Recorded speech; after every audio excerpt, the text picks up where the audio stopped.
Hey everybody, this is Matt Dickman, a techno-marketer, and this is a new type of post that I'm going to be doing to help explain some of the more complicated issues that are sometimes confuse or intimidate marketers. And today what we're going to look at is the term API.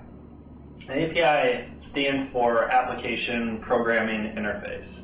Basically what it is a doorway through which only people with the right key can pass. So, if here's you over here, and let's say you're trying to access Google. Let's say you want to tie into Google Maps. And let's say that you're doing a mashup that includes your data and Google Maps data. Well, what the API that Google has written does is it lets you come in, it basically checks to make sure that you have the right key. And if you have the right key, it allows you access to Google Maps. Now what Google Maps is it's part of a library. So, one of these books are, you can read from maps, geocode data. You can write to maps. So basically what the API does is it allows you access to Google's data in a controlled manner. It gives you as a marketer access to only what they want you to have, and it's limited per key. So one key can only have read map data access, another key can have access to everything. So what this API does, you basically send it a request that says, get map. The API looks at your key and says, do you have access to get the map? If you don't, it kicks you back in error. If you do though, it lets you come over here, it lets you go into the read map library. So it lets you access, the visual, the satellite imagery, the regular road imagery, and then it lets you take that, passes it back through the API in a way that you can understand it.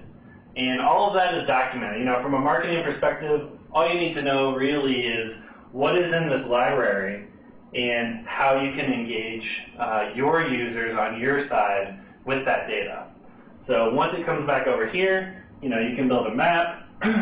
Let's say it's Ohio. That's a really bad Ohio. But let's say that you have sales data in a database here on your side. You can basically overlay that and put pinpoints on the map where all of your major accounts are. You're seeing a lot of this mashup, these mashups that are being facilitated by these APIs, and that's a big tenet of Web 2.0, is an open API structure. Basically meaning that companies are giving you access to their libraries, that you can do what you want with their data in a controlled manner, and companies like Google are actually moving to open up more and more of this data. They have Maps data, Maps API, a Gmail API, a Reader API. They're really trying to open it all up to a marketer. So from your perspective as a marketing person, all you really need to know is what those libraries are. Leave it to the technology guys to work out the key and the translating back and forth. Just know what's available on this side, what you have on this side, and then what comes out in the middle. So that's it. If you have questions on this, let me know. That's really APIs in a nutshell. And you can send me an email, mattdickman@gmail.com, or you can leave me a comment. Thanks a lot. API Management, Episode 1, What are APIs? Hi, I'm Alistair Farquharson, and I'm going to talk a little bit today about what APIs are and how they can change the game for your company. What are APIs? Well, APIs are business capabilities exposed over the internet for applications to use. Simply put, it's a programming interface that your organization exposes on the internet that allows applications to communicate with your backend systems.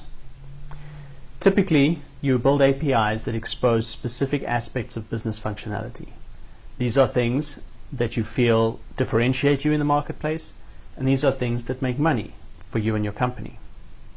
So essentially what you're doing through the creation of APIs is that you're creating a new channel for your business. You are exposing a set of capabilities, products, services that people can build into mobile applications and sell them to their customers, thereby creating for you a channel for your products and services online. Why would somebody use APIs? Well, some people use APIs to make money. eBay, for example, 60% of all of their listings are added through their APIs. So people are both making money by selling products on eBay. They're building applications, mobile applications that are integrated with eBay for the sale of product and services. And eBay certainly is making money by expanding the channels in which they actually get new advertising revenue and get new products on their site. Organizations can save money through the use of APIs. So SmugMug, for example, saves over $500,000 a year with Amazon S3 storage. So organizations are using services provided by other organizations to save themselves money. In this case, Amazon is making money from selling their services, and other people are saving money by using Amazon services. You can build brand.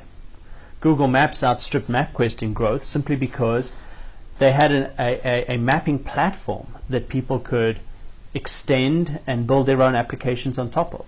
So the Google Map had an API, it had a programming interface that you could layer new kinds of information on top of and present it in interesting ways to your customer. So Google Maps exploded in growth simply because there were other people out there inventing and innovating new applications on top of a Google mapping application. I'm sure that Google had no idea what their mapping application could be used for, but simply exposing that API created incredible growth for the platform, and I'm sure a great deal of advertising revenue for Google.